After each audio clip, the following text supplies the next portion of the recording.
Hey, you guys. Hey, Dirty, I got your money. Baby, I got your money. Don't you worry. Say hey.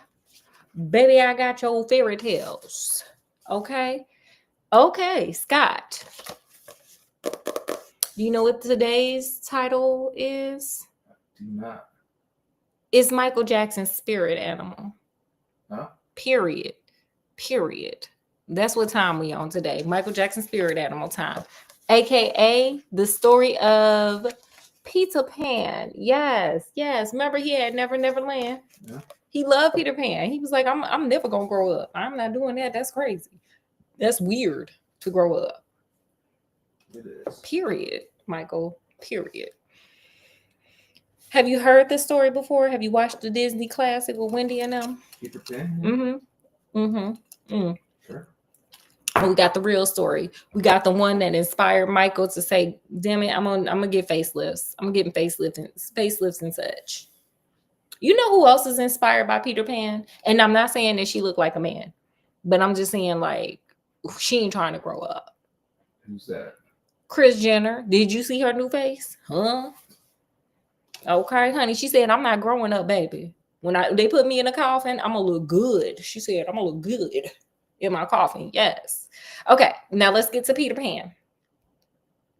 Once upon a time, there was a little fairy boy who never grew up. His name was Michael Jackson. I'm kidding. Perhaps that's why he always loved children. Every night he came to a house where lived a little girl named Wendy and her two brothers, John and Michael. I told you. Huh? Michael Jackson ain't gone, baby. He over in Never Land for real. With their father and mother and a big dog named Nana, who sometimes acted as a maid for the two boys. What? They ain't put that in the Disney movie, did they? And always with this little fairy boy came a tiny dancing light. This was a fairy lady whose name was Tinkerbell. Hey, girl, that's the real magic right there, honey. One night, Wendy was awakened by the sound of someone crying. She sat up in bed and saw the little fairy boy. Not at all afraid, she said, little boy, hey, little boy, why you crying? Hey, little boy, why you crying? The boy sprang to his feet, taking off his cap, bowed very low. What's your name? He asked. Sir, how are you coming to visit this woman and you don't know her name? She ain't even a woman. How are you coming to visit this little girl and you don't even know her name? You just up there stalking her. You're a stalker. You're weird, Peter. Wendy, what's yours? Peter Pan. But why were you crying? Peter said he came to listen to the lovely stories Wendy's mother told to her children so he could retell them to the Lost Boys. Who are the Lost Boys? Why, they are the children who fall out of their go-karts when their nurses are not looking. They fall out and then what happens? Like, do they go to Never Land? Is that how you get there? Do I need to get in a go-kart and fall out and then I won't age no more? Is that the secret? You can try. Scott, we need to go to a go-kart place then. Let's go to the state fair. I'm getting in a go-kart. If they are not found by their friends within 7 days, they are sent far away to Neverland. I am their captain. This sounds like abduction or kidnapping, sir. But, you know, like after 7 days, like if you fall out your go-kart, where do you go but the ground?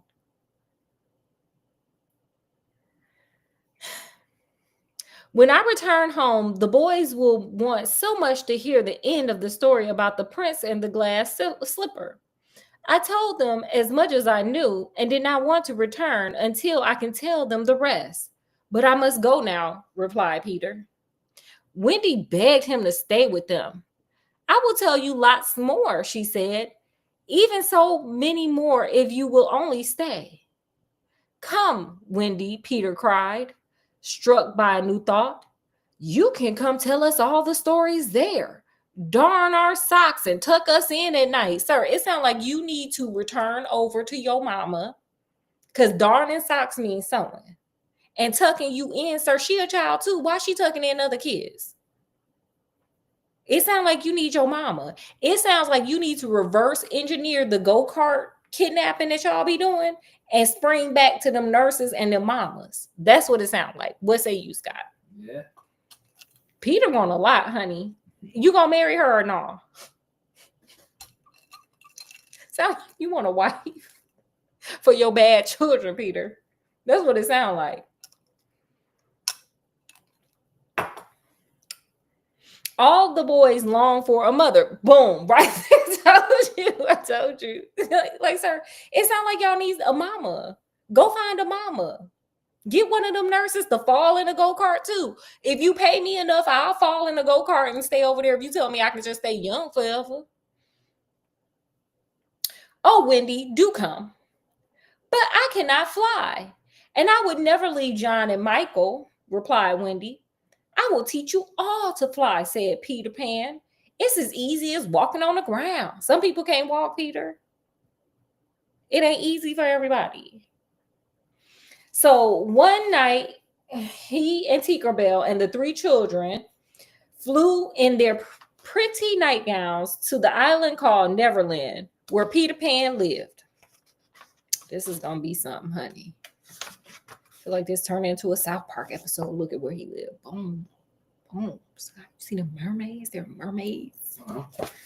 And dragons. Or nope. That's the crocodile with the little clock.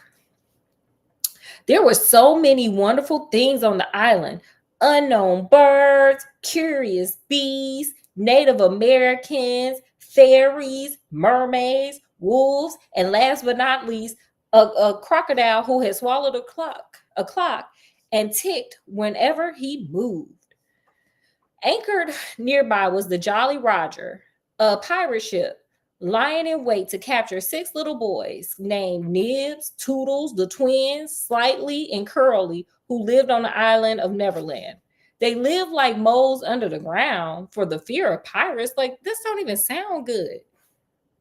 Sir, you ain't got no mansion? How you the captain ain't got, like, what? And the wolves.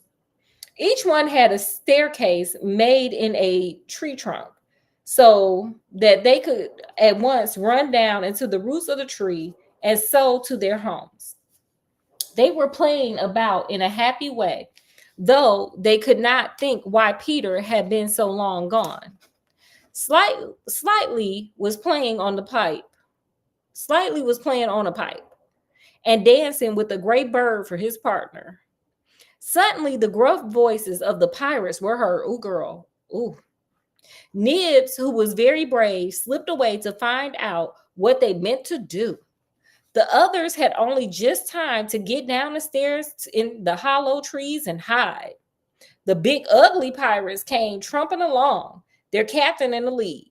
You could not think of a more ugly man than their captain. Okay, y'all just gonna drag him? Y'all just gonna drag this man? He look cute. He look all right. He all right. He don't look that ugly. His name was James Hook. Captain Hook wanted to find Peter Pan. It was Peter who a long time before, in a fight between the pirates and the Lost Boys, had cut off his left arm and flung it to the crocodile. Oh yeah, he mad. He big mad, baby. The crocodile had liked the taste of it so much that he had wanted more ever since. Okay, baby. He had wandered from land to land, from sea to sea, licking his lips. Scott, look. I'm the crocodile. All right. Yes. I was a biter as a child. Maybe I am the crocodile. For the rest of the captain, ooh, it sounded a little sultry. He licking his lips for the captain, Scott. He want to taste. Very luckily, it was for Hook that the crocodile had once, by mistake, swallowed an alarm clock, and it ticked so loudly that the captain could always hear the crocodile coming, period. While Hook sat down on one of the greatest forest mushrooms to think about how he could hurt Peter Pan and was full of joy over his wicked plan, he heard a queer sound in the distance, coming nearer and nearer. Tick, tock. Tick tock, hickory dickory dock. I'm kidding. It's the crocodile. The crocodile! The crocodile! The captain yelled. And in a moment, he was flying for his life. Look at him. My grandma, well, not my grandma, my mama used to say, girl, all I better see is asshole and soul. And that is what he giving. He giving you asshole and soul, baby. He out. This him. And there go the crocodile. He out. Okay, he ain't even looking to save his man. He said, I ain't got time for this. This is a man eating crocodile. The pirates had hardly rushed off to the forest when the Native Americans crept silently after them. Oh, y'all got some people after y'all, baby. They soon passed far out of sight, and then one by one, the lost boys peeped from their tree branches. They like, huh? By and by, seeing that all was quiet, they came out again. Then Nibs told the boys how he had seen a lovely white bird. It was flying this way, he said. It looked so tired, as if it flew, and as it flew, it cried, "Poor Wendy." Are you sure it was a bird, they asked? Nibs was quite sure, and almost at once they saw Wendy flying through the trees in her white nightgown. Tinkerbell was by her side, darting at her and telling the boys that Peter wanted her shot.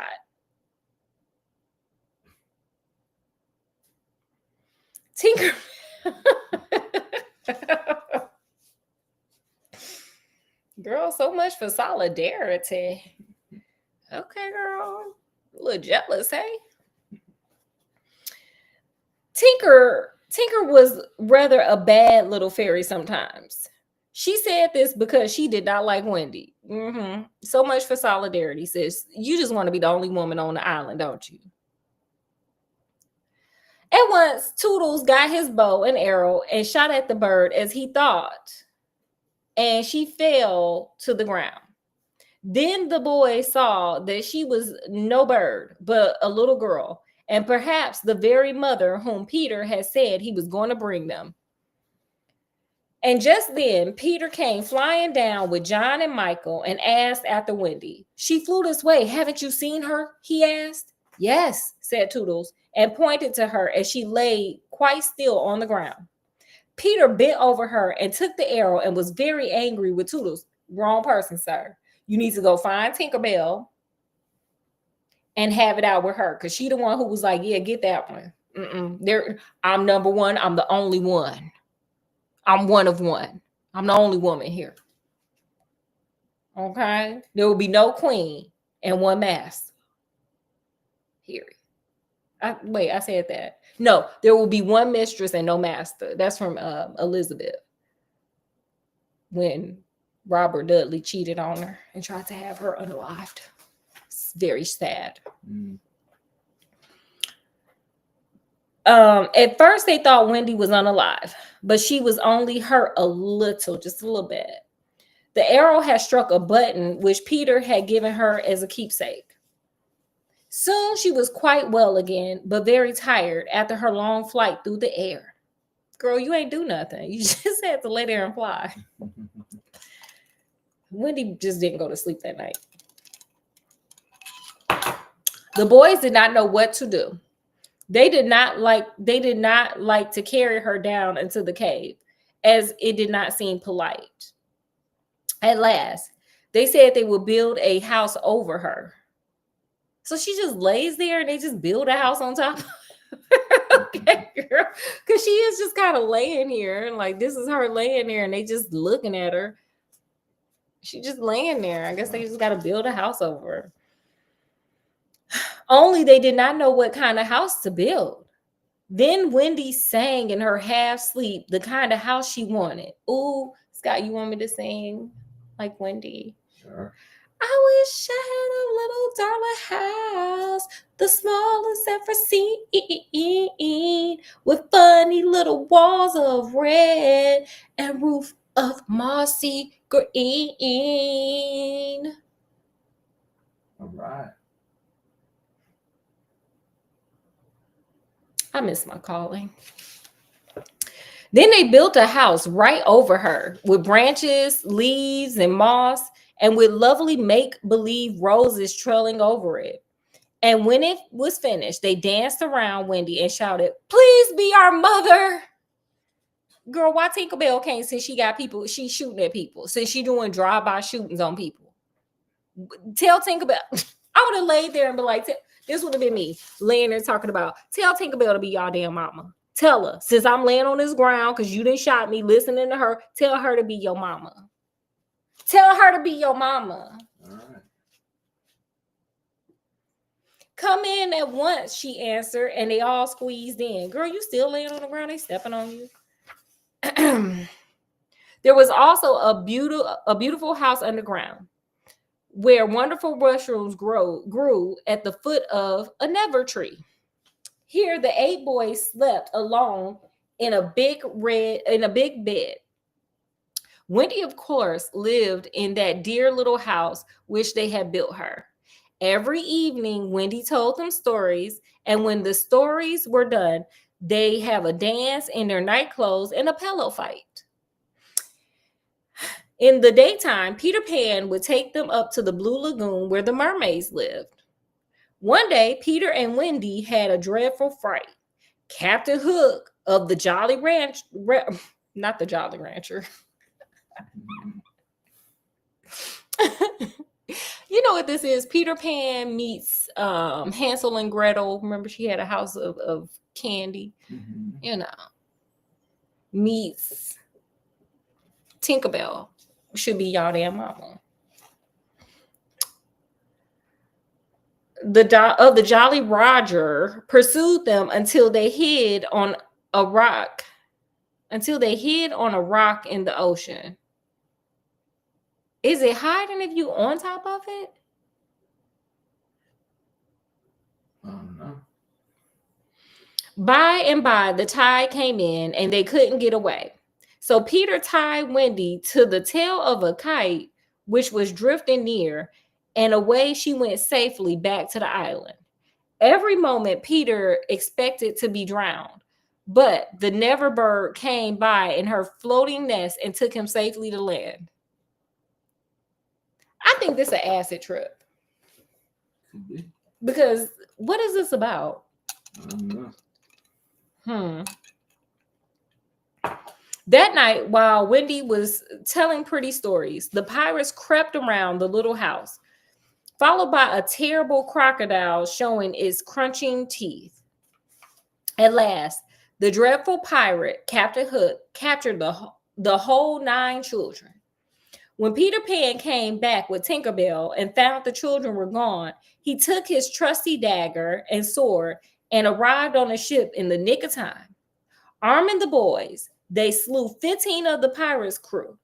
After a thrilling duel with Captain Hook, Peter threw him to the crocodile, and taking command of the Jolly Roger, we just gonna call it the Jolly Rancher, because clearly I want a Jolly Rancher. Clearly. Taking command of the Jolly Rancher, sailed for home at last, leaving the children safe with their mother and father. Then Peter Pan, who doesn't like houses of bricks, only those made of bending branches and whispering leaves, returned to Neverland by himself. Every spring he comes back for Wendy, who flies away with him to help tidy up the little house. And so, sir, you just needed a maid and a mama. Why the hell you don't get Tinkerbell to do it? Shooting with arrows, I guess. Cause, Shooting with arrows. I guess she would set them up for the get down. And then why you send all them children back to their parents? Their parents had probably had more children. It was like, oh, we thought y'all was gone. Some of the parents probably moved. Like you fell out of a go-kart. We thought you were gone. You were gone for more than 7 days.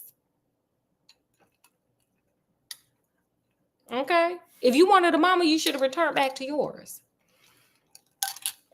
What are your thoughts about that story? Do you have any lessons learned? I don't know about lessons learned. I don't remember all the violence. In Peter Pan? Yeah. There is violence in Peter Pan.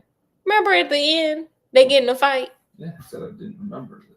And remember he was walking down the plank? He had him walking down the plank? Scott don't never remember I nothing. don't remember like, pirates being killed. Yes, there. Well, you know what? If you want to see that, like I told you, go on a Disney cruise. On the Disney cruise, they do a Peter Pan, fight, and they, and and then he defeats them, and then fireworks go off. Okay. You can see the violence if we go on a Disney cruise. Period. My lesson learned for this story is, if some person come to you, man, woman, or child, asking you to be their mama, don't do it. If you don't give birth to it or you don't want to do it, don't do it, because it's just going to turn into something crazy. Because she went and volunteered to go help these boys, and what did they do? Shot her with bows and arrows. And then she had to lay on the ground and get a house built over her. Don't do it. Don't do it. Did you have anything, Scott? No. Okay, well, we will be back not next week because we have company coming from out of town. We're going to try to maybe do Sunday. We'll do tomorrow, but next weekend, we're going to have to skip a week because got company coming in from out of town and they don't know we do this. So anyway, we'll see you tomorrow for Sherlock and our Sunday Fun Day School, and then we're going to have to take a little pause for our out of town company. All right. You got anything else? No. Okay. Looking forward to some Bible study. Period. Thank you, Jesus. I got to tell y'all the real life, what you to do with all that fun. Oh, and you know what? I forgot to reference Michael Jackson and Never Neverland. Remember, he built Never Neverland, and he wanted to be the little boy that never grew up because he never was allowed to be a kid. So he was revisiting his childhood. Mm-hmm. So, make sure, that's another lesson learned. Make sure you have a childhood so you don't end up like that. Not like Michael Jackson, but kind of like Michael Jackson and Peter Pan. That's all I got. So wherever we are to wherever you are, peace, love, and happiness. We'll see you guys tomorrow and not next weekend. We'll see you.